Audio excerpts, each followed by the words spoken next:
hemm bżonn li l-kol nagħmlu l-pressjoni meħtieġa biex din il-white paper tiġi irtirata immedjatament. Dan kien l-appell tal-kap tal-Partit Nazzjonalista Bernard Gregg permezz ta' filmat fuq il-medja soċjali wara il-gvern ta' Roberta Bela ftit tal-jimilu ħabbar proposta li se tkun qed tinċentiva li traffikanti ta' droga. Huwa qali l-bidliet li qed jipproponi l-gvern fejn tidħol id-droga se jwasslu biex traffikanti ta' ammonti kbar ta' droga jingħataw aktar libertà biex jitraffikawha.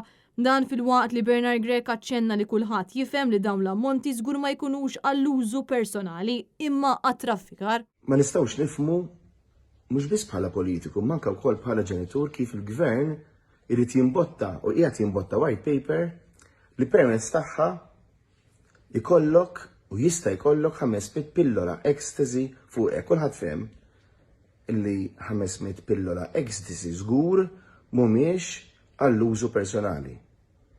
Li dawn la jkunu fuqek biex int tkun tista' tbieħħom lil ħaddieħor.